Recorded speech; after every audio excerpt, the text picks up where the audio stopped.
All right, so far we have our M, we have our C, model, we have our controller. But none of this is particularly useful if there isn't a way for the user to really interact with it in a way that isn't just plain text. Like, that's just BS. We don't want that. So what we're going to do is we're going to create what's called templates for Django to use. And so the templates are the view layer of our MVC framework.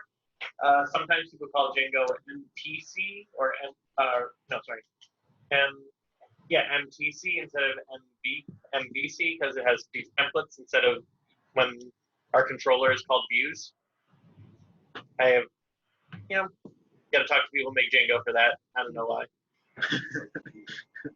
So in order to do that, let's see, I'm going to go to my other window, and I'm going to make, let's see here. All right, so inside polls, I'm going to make a folder called templates.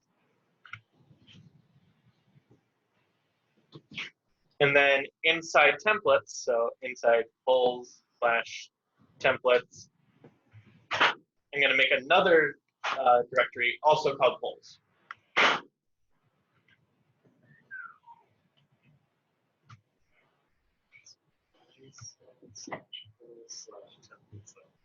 Yep. It's on, and the reason we're calling this polls is because, I don't know, maybe we'd want a folder for views that aren't necessarily polls. Maybe we have a user model too. So we have polls / templates as users as well. But for now, we've just got the one area that we're worried about.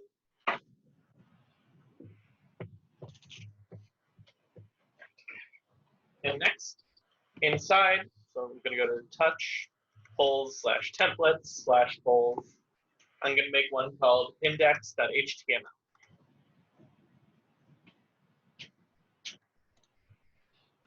Did it work? Is that at the bottom? It shouldn't. Uh-oh, I messed up. That should not be there. Delete it.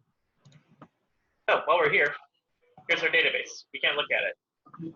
So that's where it lives. All right, let's try this again.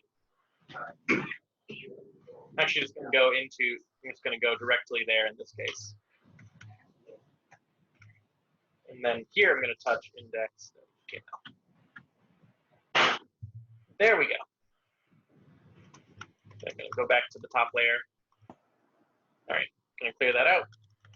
Here we go. So inside template / polls, we have something called index.html. So this is going to be our template. So whenever people visit our index page, they're going to see what renders here. But what renders here is going to be different depending on what data we have, right? We wanted to make sure it's updated with however many questions are in our database. So I'm going to write this out. It is just an HTML document. So I can do all polls. But we can also do a bit of Python in here, but it's a very specialized bit of Python. So I'm going to say, when I visit this page, I'm going to expect there to be a variable called latest question list. And I want to be able to do something about that depending on what's in that question. So first I'm going to write, so this is the way of doing that is saying we're putting Python header HTML using these bracket percent things. I'm going to say if latest question list. Then we can render something depending on if that's true, like an unordered list. And we want to be able to loop through that list of latest questions with a bunch of list items that link to all the other ones. So I'm going to do for question in latest question list. I'm going to do an li with a link inside of it. And the href is going to go to /polls/ and I should clarify. So there's kind of two ways of putting Python. One is with bracket percent. One is with double brackets. here question.id. And then the text of that is going to be question.question text. So generally speaking, if it's something that we don't want the user to see, like an if statement, we use the percent signs, meaning we can't possibly render if latest question. That's not a thing that a user can look at. But if it is something a user can actually see and be rendered, we use the double brackets instead. So question.id, question text here.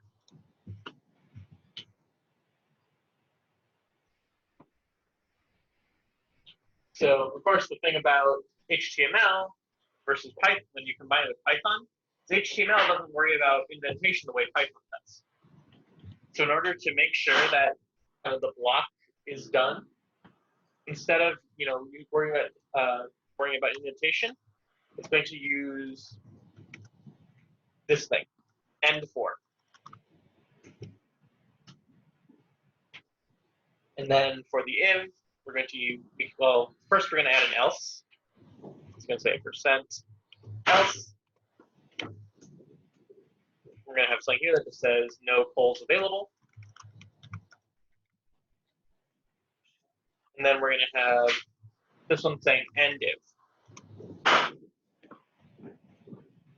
So this is what was called conditional rendering. If we have a latest question list, we're going to do this. If not, we're going to do the end if. So I know that's pretty weird. It's very different than anything we've really done before. And now we need to make sure that when we visit the index page, we see this instead of that plain text we saw earlier.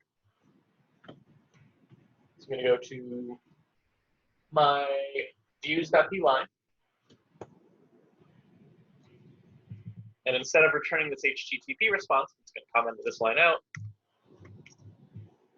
We're going to, first off, we're going to get the latest question list. And we're going to get that from our model by doing question.object.orderBy, dash update. So we're getting them ordered by publication date. Then we're going to create a variable called data. That's going to be a dictionary. And it's going to have a key called latest question list, which is going to be our latest question list.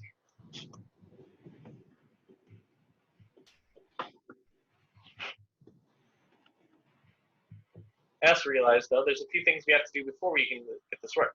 Because right now, views.py doesn't know what question is. So we need to import some things. I'm going to say from.models. I'm going to import question.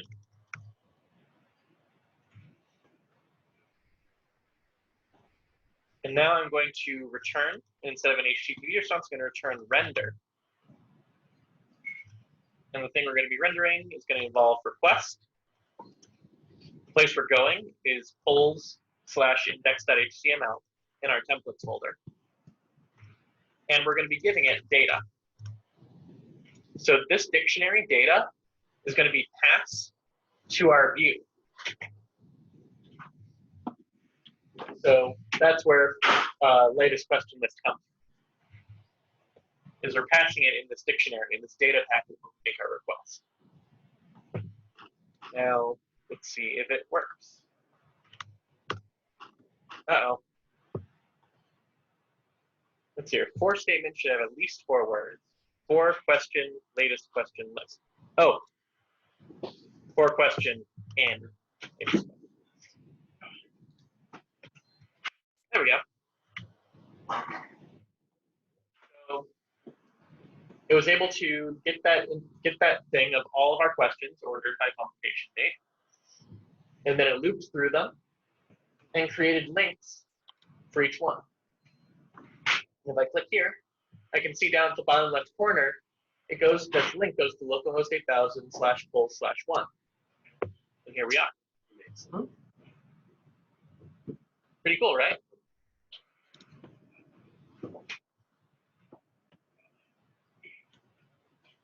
So I'm going to be expanding this out a bit to make sure that we can, when we, so I want to make this page a little more detailed.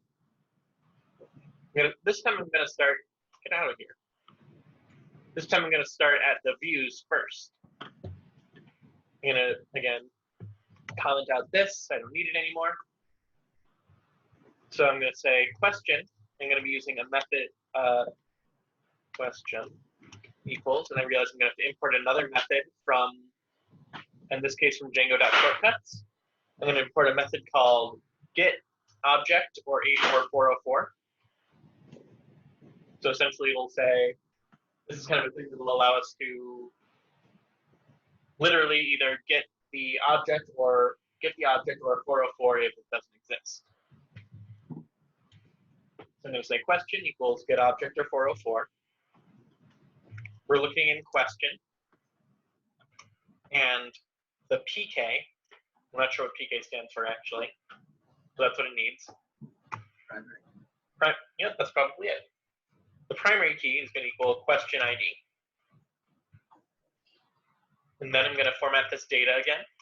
And again, this is going to have just question. It's going to be question. And then I'm going to return render with request. This is going to be going to a place called polls/detail.html, which we haven't created yet. And it's going to be given, we're going to be giving it the data. So now we need to create this template to show off this thing. So I know you're not really supposed to do this. We should do it from the command line, but I don't want to have it show up in the wrong place again, so I am actually going to do it this way.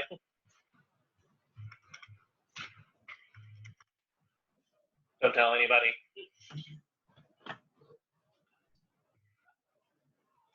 So now I'm going to have an H1, say details about question.id.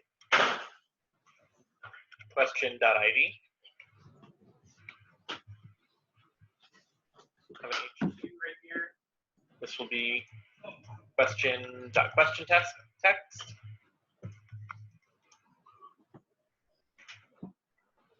Then we can have an UL here, and we can show off all of our choices. So for choice in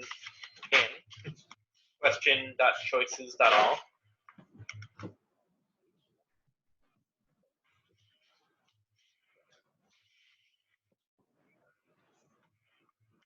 make some LIs. Let's have choice.choice text.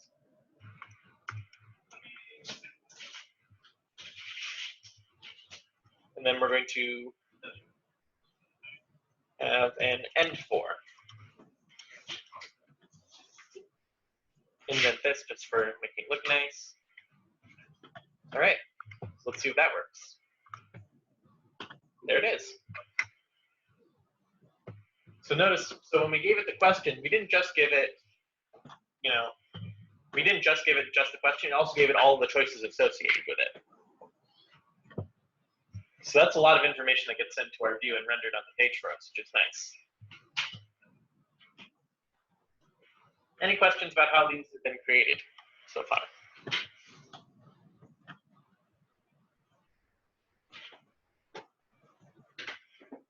I just wanted to know that, like, when you pass in data, you're passing a variable called data the URLs when you enter it. But for some reason, you don't even have to use data. Like, you're just going straight for the key when you reference it. It's not used. So that part took me forever to realize that. Yes. I was wondering why that is.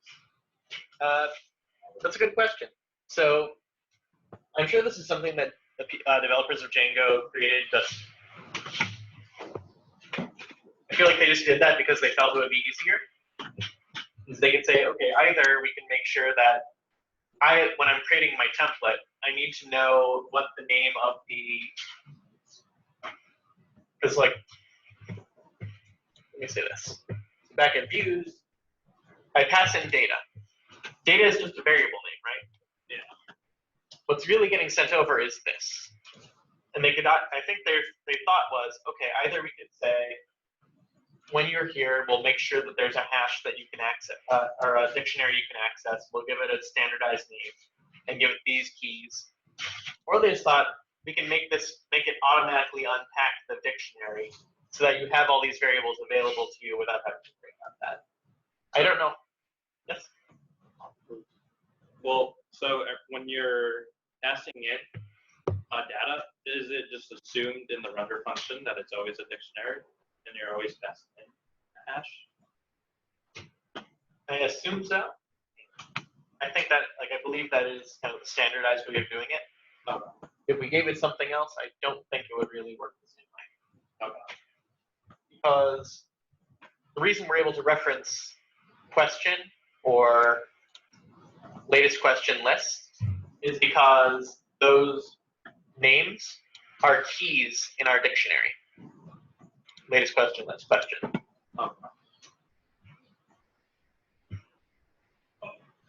Good question though.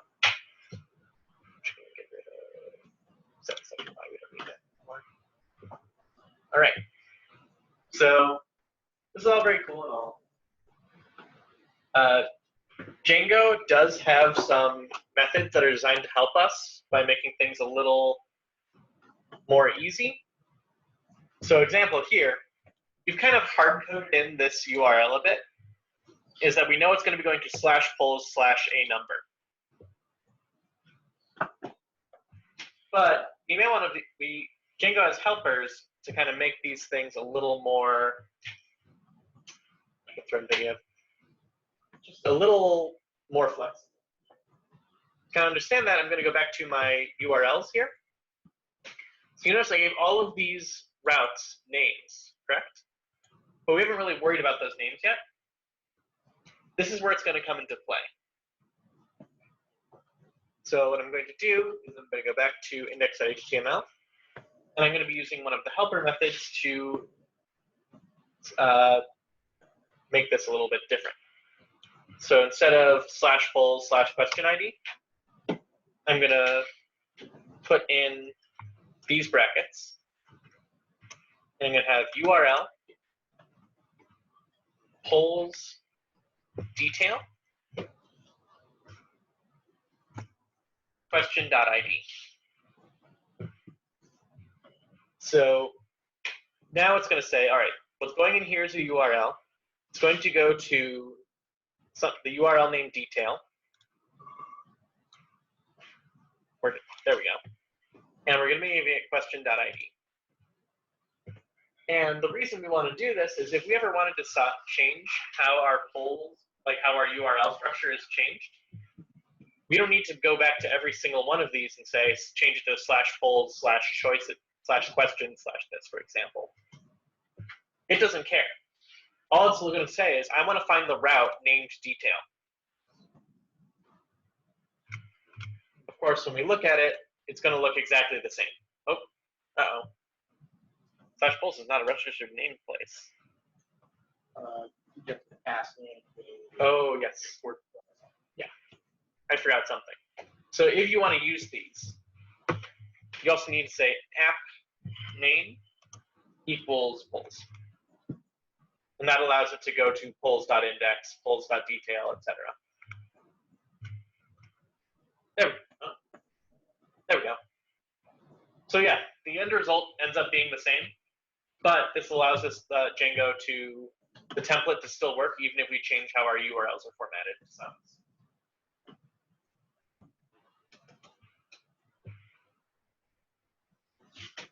All right.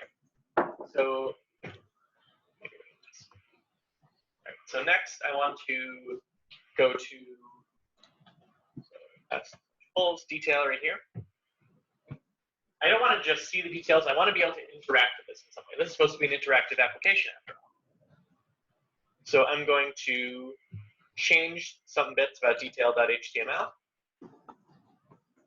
because I want it to be, I want to be able to vote. That's the whole point of this. So I'm going to add a couple things. First off, I'm just going to add something here. I think it's always a good thing to do. because sometimes there will be errors, and we want to be able to show them to the user if it happens. So I'm going to do %. I'm going to say if error message. So we're going to be giving it something called error message, maybe. If it exists, I'm going to put a p tag.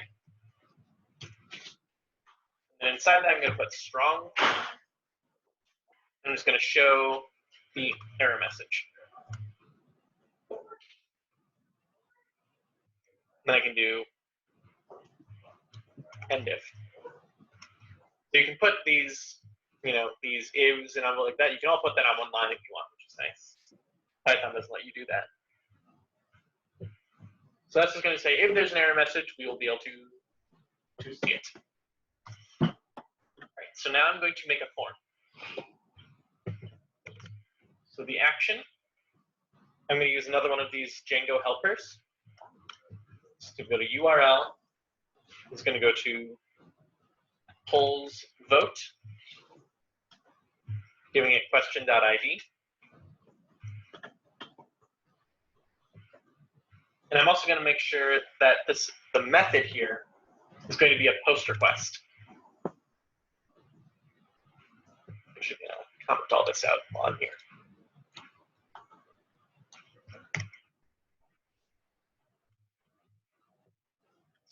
So this is just a form just saying, okay, this is going to make a post request to the URL, to the route called vote. So we haven't done post requests before with this stuff. So one thing we need to give it is every form needs something called a CSRF token. We don't, Django automatically generates that for us. We just need to tell it explicitly include this so that the form is actually considered valid. We don't really need to worry about the details. So I'm going to say for choice in question.choices.all.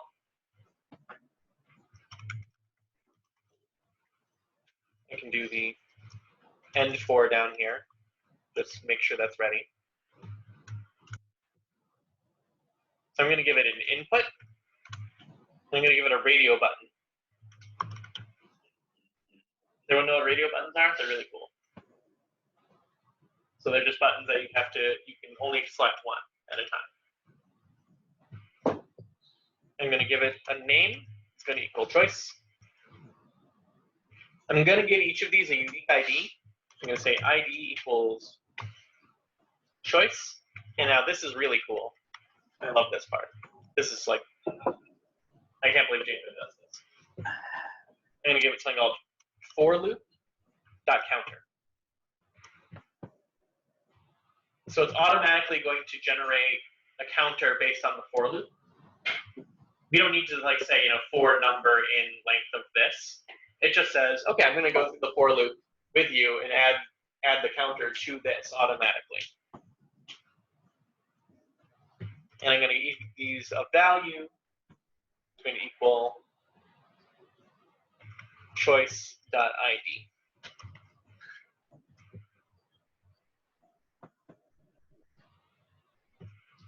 And I'm going to put a label here.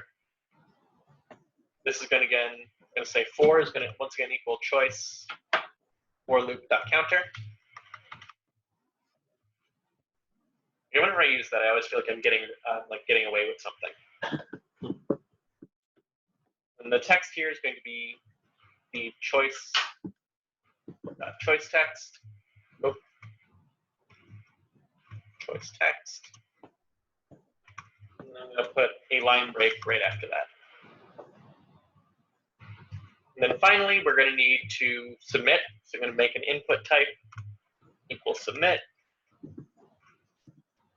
And the value is going to equal vote. So that was a lot. Forms are probably like the main reason we use frameworks in some ways. At least we wanted to make a full stack application because it just gives us this very standardized way of doing things. And I know this is, again, a lot going on here, but after a while it becomes second nature. So again, this is the URL helper. Just saying when this form gets submitted, we're going to go to the route called vote, and we're specifying that it's a post method, not a get request. No, on that line, I see the open curly brackets, but I didn't see those on that line. Oh, thank you. Let's make sure.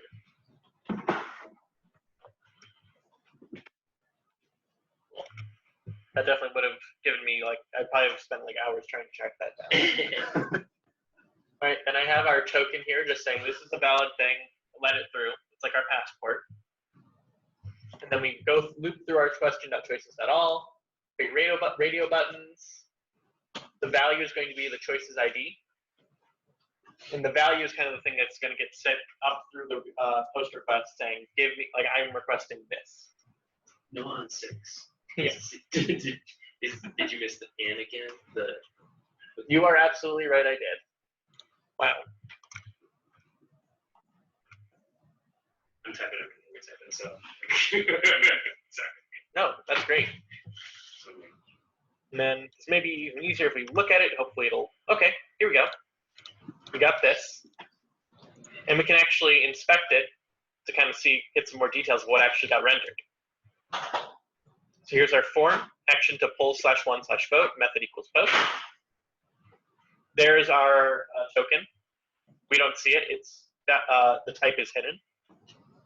Here's a radio button, name equals choice, ID equals choice 1, value equals 1. Then we have a label, a break, another radio button. So it makes that for us. Pretty cool, right? All right, I don't want to hit submit yet because we don't have anything to handle this choice yet. So we're gonna have to make sure that when we vote, we should be able to handle this post request.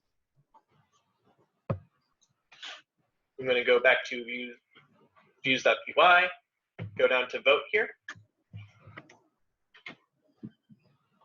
So first off, I want to make sure that we're still we know which question we're doing. So I'm going to do, actually just going to copy this line up here.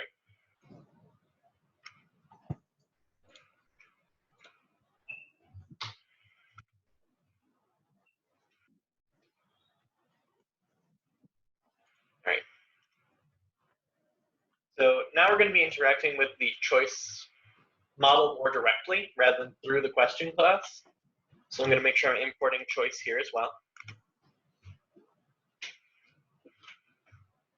So I'm going to be doing some try stuff. So I'm going to say try. I'm going to say selected choice. It's going to equal question.choices.get. And then the peak, the primary key, is going to equal request dot post, because it's a post request. And we're looking for a choice.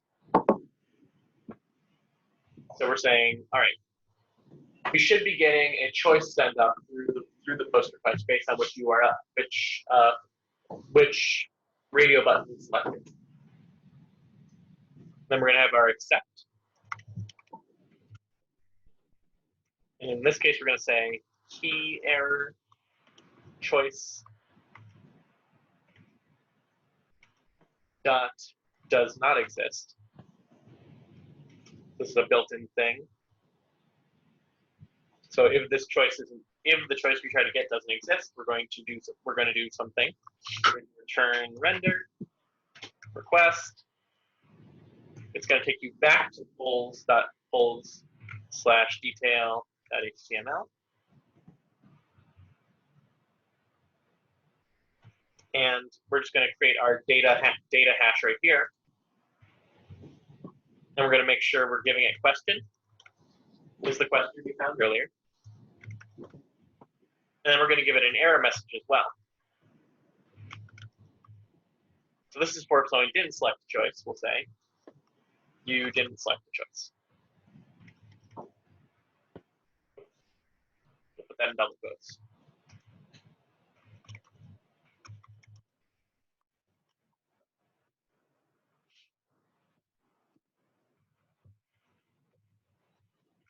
So essentially what happens here is we're going to try to get selected choice by the primary key. If someone didn't select one, it means that there won't be a primary key, which means we're going to get an error. And so we're going to re-render the page with the question again, because it still needs that information in order to render that page. And we're going to give it this error message to display as well. And remember, we have that thing right here to catch it, if error message, render the error message.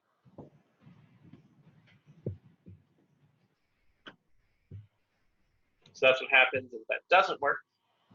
If it does work, you need to actually change something about our database. That's what a post request is for.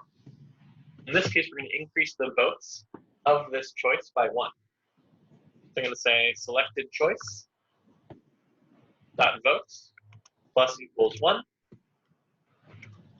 Selected choice dot save.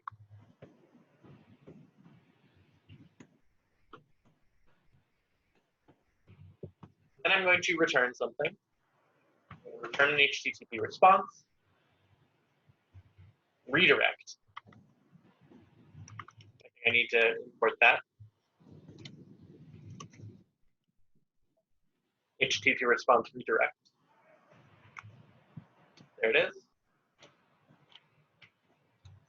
HTTP response redirect. And we're going to give it reverse polls results. We're going to give something called args, which is going to equal question .id. Again, so this is a lot of stuff.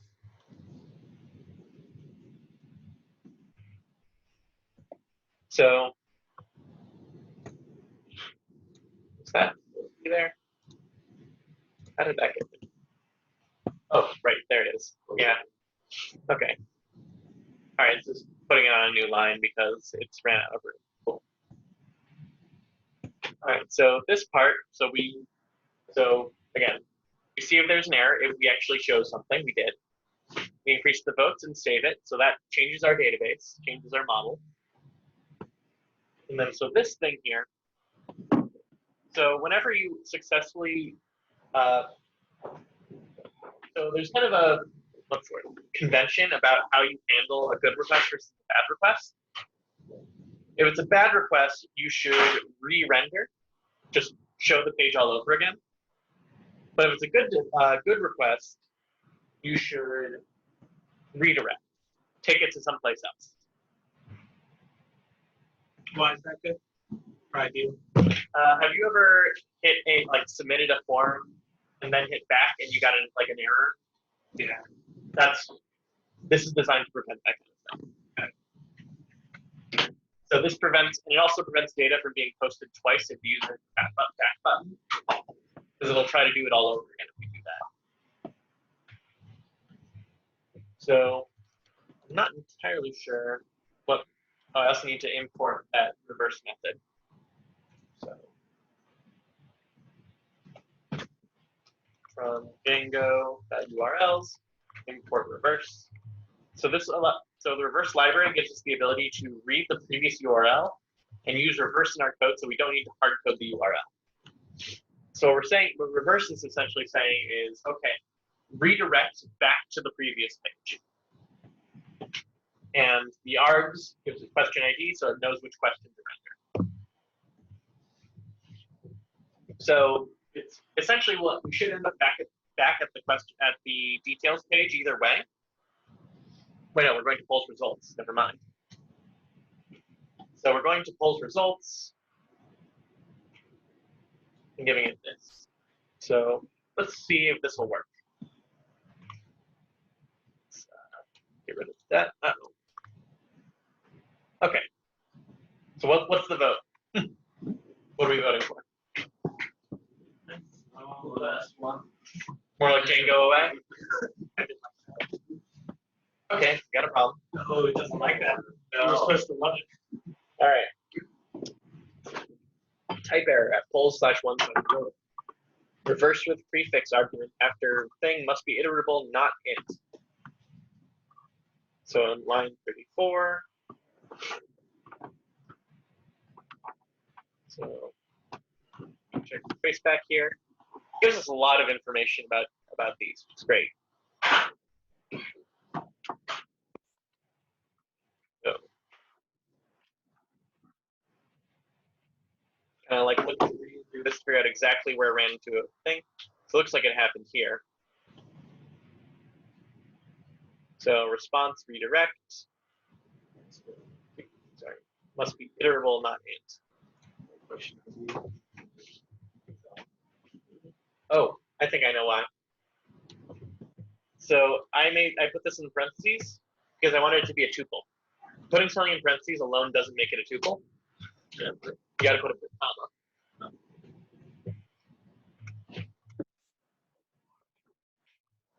So if I give it another, make more like Django away. These are the results of question 1. We aren't displaying them yet because we haven't gotten there. But we should be able to, let's see if we can open up the shell and see how many votes that choice, how many votes that has. Manix.py, shell plus. So I believe that should be the choice with the ID of 3. So equals choice dot objects get ID equals 3. C dot votes is now 2. But it's still saved the first time we did it. It just ran into a problem when we tried to redirect the page. But now we can see we have successfully changed our database based on user input.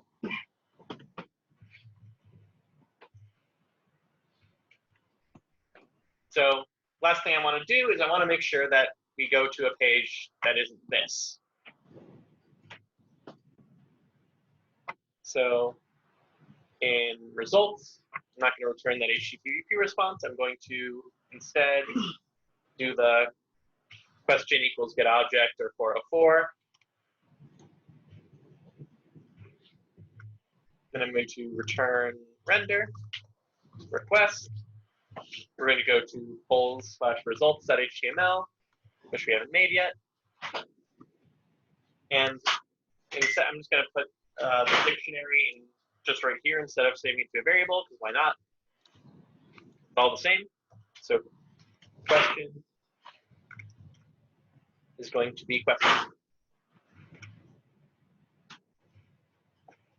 Then I can make a new file for results.html.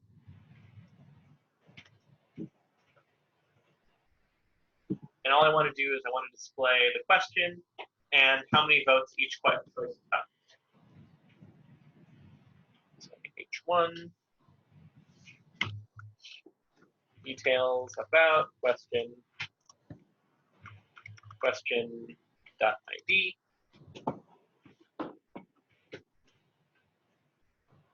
Give it the question text again.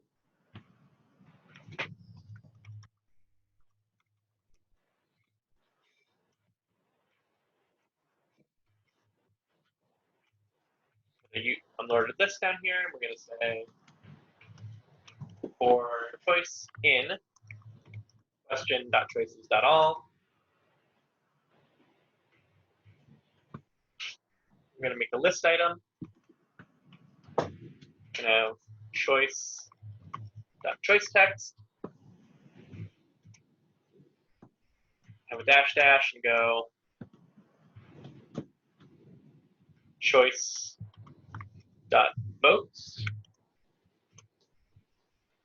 And then we can do this cool little thing. We can say vote, and then have a thing right here that says choice.votes pluralize.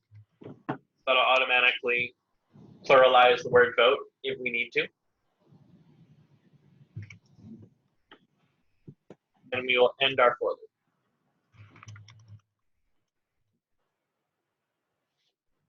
And since we want to make sure we're doing, design that makes sense and is helpful for the users, let's have a link at the bottom and have that allow them to vote again if they want.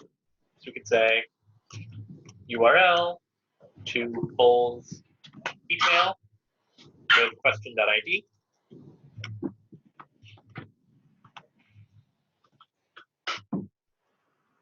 Vote again.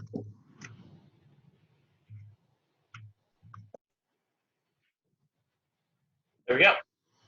0 votes, 0 votes. Vote again. Let's give it an It's So Much Fun. Vote. It's got one vote.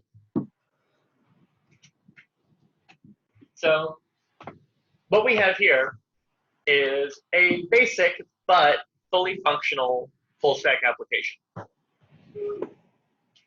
So it's not a full, like it's not a full CRUD app, which is our end goal. That's what we're gonna be doing over the next couple of days. And I know, again, this is a lot to take in. And the fact of the matter is, Django by itself is such a huge topic that one lecture or even two isn't just going to be able to make everything make sense. At the end of the day, you do need to try it out on your own, which is what you're going to be doing. So we've got challenges to do for the rest of the day that are going to have you make your own Django project, I believe. So we have something called posts and comments, which is going to walk you, which is clearly going to walk you through it. So it's going to be making your own Django app. But yeah, all this whole thing, everything we did step by step, is in the curriculum page for today. So use that as your guide for creating your Django project. You know, go over all this yourself. Go over the videos again if you need to. But eventually, it's just a skill you can only learn. You can only really master by doing. Any other questions on Django before we end for today? You made the URL accessible here at the end by back on urls.py file. Oh, yeah. Oh, the app name. Okay, is that what made your URL pattern? Sorry, when you did the syntax at the end out of the page to enable that URL, is it referencing here? I just want to understand. Good question. So the thing that allows me to type up here /1 is this other URL, the my site level of URLs. We give this namespace of polls, which includes polls.urls. So that's what allows that. By putting app name polls here, that's what allows us to use these form helpers right here. So when I did it earlier without using app name, polls vote, it didn't know what to look for. So it's two very similar things, but so the project's URL patterns allows you to put that in the URL, and then the app name allows you to use the form helpers, or the link helpers, I should say.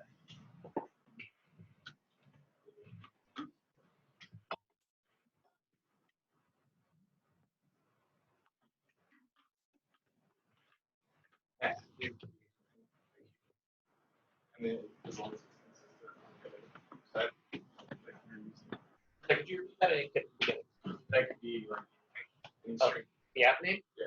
Yeah. So as long as you're consistent about using it, you can call it anything, and use polls because that just makes sense for what we're doing. But if I called it, you know,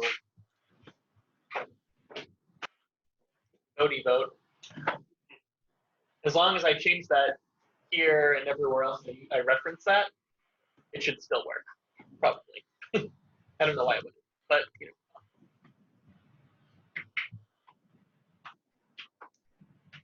Any other questions?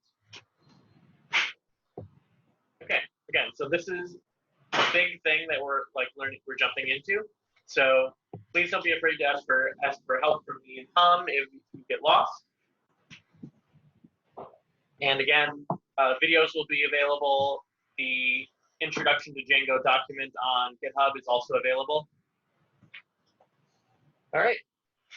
Well, good work, everybody.